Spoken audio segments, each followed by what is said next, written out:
What's up, YouTube? Today I'm going to talk to you about how fish were caught in Guntersville this weekend. Now, it was a very, very, very rough tournament for me, anyways. There was a lot of guys out there that caught them. I mean, really caught them. So I'm just going to kind of talk about what I did and how I located the fish. Show y'all some really cool stuff, maybe help you out. But I got to show y'all what happened. It was awful. I was so excited for the tournament. When I say so excited, I mean like heart throbbing, you know. Well, let me turn you around here. You hear anything? You see it move. It's not moving. My freaking trim went out on me as soon as we blasted off. Yeah, that's how bad it was. So, basically, I kind of just trolled around most of the day. Just doing what I could. And I mean, don't get me wrong. I've won a tournament like that before, but man, it was rough. I was so mad. I was so mad. But guys, stay tuned. Maybe get into some cool stuff. Maybe help you out a little bit.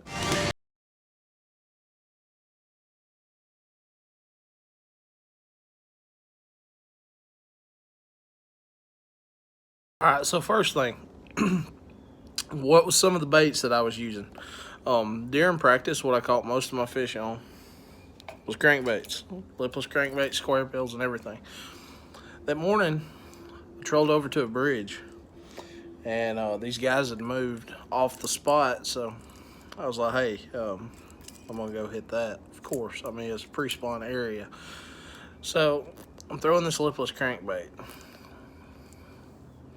This one right here, it's a Booyah one knocker. It's a red crawl pattern. It's got a little bit of gold in it. This female bass hit this bait so hard. Look at this. Look at it. Look at it. It missing its face. Yes. She smacked it so hard. I firmly believe it was the biggest bass I've ever hung up in my life. But I fought her to the boat. She went straight down, got up under the boat, and I hit my button, let some of the line out, and I let Slack get in my line, and she got off. So I don't know exactly how big she was, but I guarantee she was the biggest one I've ever caught in my life, if I would have caught her. So that's one of the baits I was using, was a lipless. Let me hop up in here and I'll show you some more. Okay, so another lipless crankbait I was using. This is a Zuma. It's a one knocker type crankbait. The reason I was using a one knocker, I knew most of the people were going to be using like a regular rattle trap that does a real high pitched sound. During the pre-spawn in winter, a lot of times I like the one knockers because it doesn't sound like bait fish just scattering like a bunch of them. I'm trying to present one lure, one big bait fish to hopefully get the biggest fish in the school to bite. So what I did a little different, I swapped out the back hook for a size 6 Gamakatsu EWG. And then I put the size 6 VMC with the willow blade on it. And it seemed to help a little bit during practice, during tournament day, which of course I couldn't fish the areas that I wanted to fish. It turned out pretty well. So that's one of the lures that I use. I'm kind of having to, I can't really say, look, this is what caught them, because I didn't really get to do what I needed to do. So I can't necessarily say this is the one way that it worked, but I can at least give you stuff that I did during practice. So another one that was a big key was the old chartreuse Lucky Strike square bill. When I got in the water that was 3 to 5 foot deep, this played a big part during practice. Got some stuff for y'all right here. One that played big during the tournament, especially for the winners, was the old Rapala DT crankbaits. They were using Demons. You know, the crawl colors, this is a DT6, so DT6, DT10s, they played a big part for them guys. Another one that was a huge part on my end was the old Spro rock crawler. It's always a good crankbait no matter what time of year it is. I saw some guys, there's some guys not too far from me, they were actually catching them off of a Ned rig. And I don't know their exact setup, but typically I'll run Seaguar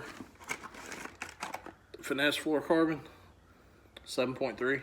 I mean, as y'all can see, my whole thing is a complete mess. But I'm fixing to get everything organized. Them are some of the lures that we were using to catch the bass during the pre-spawn. But one of the things I was wanting to talk to y'all about what they were doing on the Tennessee River. The fish were acting a little bit different. They were hoarding these, or herding, not hoarding. They were herding these bait fish into these pockets that were partially into the creeks. What happens is these creeks, they warm up, or the pockets in these creeks, they warm up a lot faster than the actual creek and stuff does, because we were looking for pockets that are not necessarily in the wind. They're protected from them north winds. So it's kind of, you'd be all around, you'd see the water kind of moving and stuff, and then you'd see that pocket, and there, you know, it was just slick as glass. I don't really know exactly what you would call it, but it looks like dead cattails, basically. It wasn't cattails, but that type of grass in there, it seemed to hold a lot of heat, especially if it was a little bit further out into the pocket. So them were just kind of areas that held big females. There were some guys that were saying that the bass were actually using their boats to corral the bait fish up under them, but they couldn't get them to bite. So a lot of times when that happens, guys, you can throw like a little Ned rig. The water was super muddy. I mean, it was like where I was fishing, it was like, even during practice where I was fishing, it was like a quarter of an inch. You can only see a quarter of an inch under the water. It was pretty bad. But a lot of times, like with these blue, bright, sunny days, you can throw, just get you something that's just solid white. Put it on like a Ned rig. I got these little minnows made by Zoom. It's a tiny fluke. You can Ned rig it. I mean, it works great. There's several different things you can do to try to imitate it. But from what I understand, crankbaits and finesse baits were a major factor this time at Guntersville. So, guys, that's all I got for you this Sunday. I've got a lot of work to do.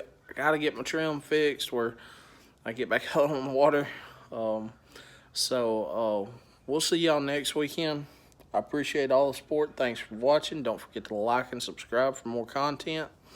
One thing I didn't add, my setup that I was using on my crankbaits, I was throwing a 7-foot medium, moderate crankbait rod. This Ducket Green Ghost. I was throwing the Daiwa Tatula.